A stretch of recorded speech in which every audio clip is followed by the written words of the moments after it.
Hello Edinburgh class, it's time to share our story of the week.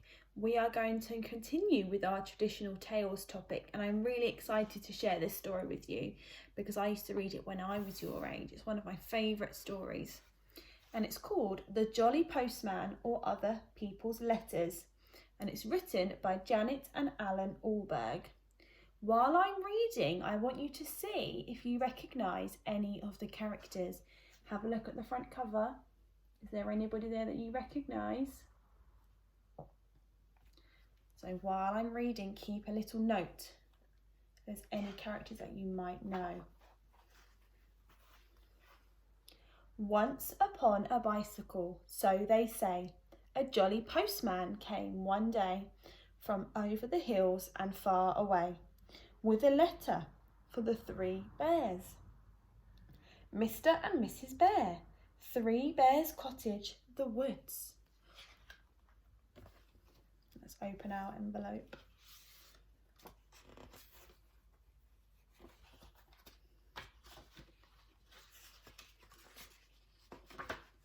The letter says, Dear Mr. and Mrs. Bear and Baby Bear, I'm very sorry indeed that I came into your house and ate Baby Bear's porridge.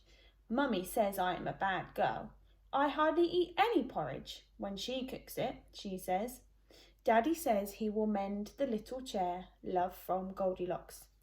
P.S. Baby Bear can come to my party if he likes.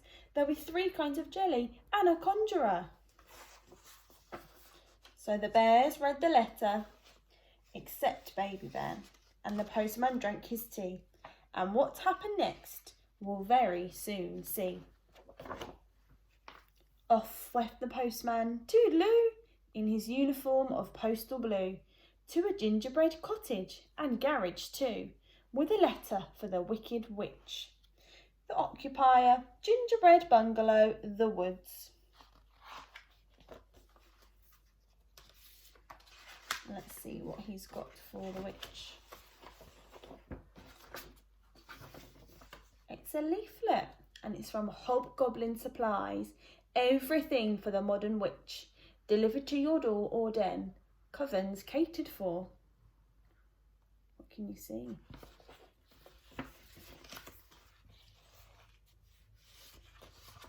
So the witch read the letter with a cackle of glee, while the postman read the paper, but left his tea. It was green.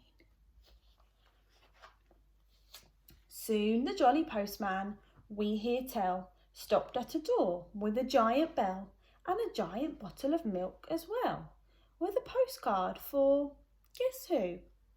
Mr. V. Big, Mile High House, Beanstalk Gardens. Who could that be for? It says, thinking of you on our magic carpet tour. Dear Giant Big, having a nice time. Me, my mum and your hen, what lays the golden eggs, is better than travellers' checks. Saw a bloke as we was flying down. He was bigger than you. I've took note of his address. Take care of yourself and your talking heart. I'll be back for that one day. I shouldn't wonder. Bye for now. Your very little pal, Jack.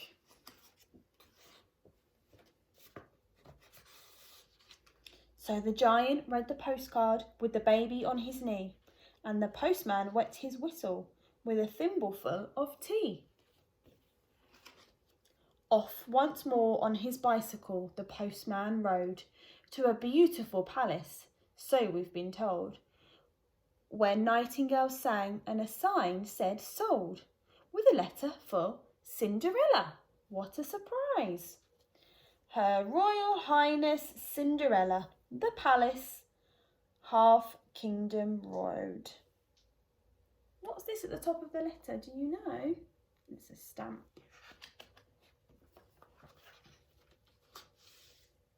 This letter's got 2 things in it. First, Dear Princess, we at the Pied Piper Press hope soon to publish a little book for younger readers in celebration of your recent marriage to His Royal Highness Prince Charming. A copy of this book is enclosed for your approval. We trust this somewhat shortened version of Your Highness's most marvellous tale will not displease you. We also trust that you will be comfortable in your new home and live happily ever after. Your humble servant and loyal subject to be, Peter Piper, Managing Director. And he sent a little book, Cinderella, the story of a fairy tale princess. So Cinders read her little book. The postman drank champagne, then wobbled off on his round again, and again, and again. Oops. Later on, the postman, feeling hot, came upon a grandma in a shady spot. But Grandma, what big teeth you've got! Besides, this is a letter for,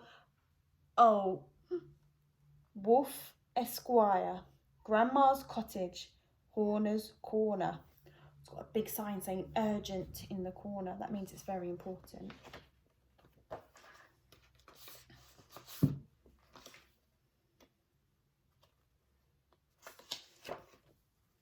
Dear Mr. Wolf, we are writing to you on behalf of our client, Miss Riding Hood, concerning her grandma.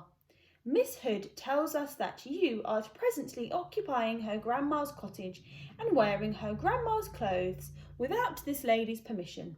Please understand that if this harassment does not cease, we will call in the official woodcutter and, if necessary, all the king's horses and all the king's men.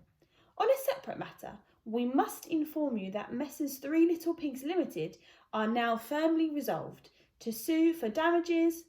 Your offer of shares in a turnip or apple picking businesses are declined, and all this huffing and puffing will get you nowhere.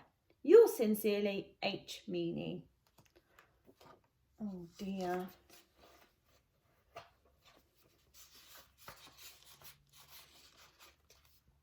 So, Grandma read the letter and poured the tea, which the not-so-jolly postman drank nervously. Now, the jolly postman, nearly done, so is the story, came to a house where a party had begun. On the step was a bear with a bun, but the letter was for Goldilocks. To Goldilocks, 24 Blackbird Road, Banbury Cross. It's got 2 stamps on this one. It's a birthday card. How old is Goldilocks? 8, that's right. It says birthday wishes 8 today. And it's got some money in it. Patter cake, baker's man. Bake me a cake as fast as you can. Carry it on a beautiful plate and light up the candles. Today I am 8.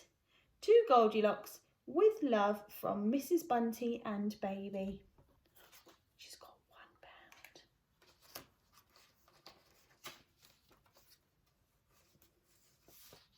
So Goldilocks put the pound note in the pocket of her frock, and the postman joined the party, and they all played Postman's Knock. Once upon a bicycle, so they say, a jolly postman came one day from over the hills and far away, and went home in the evening for tea.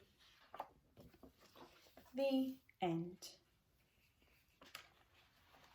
Did you recognise any of the characters in that story? There were lots of characters from our traditional tales, weren't there?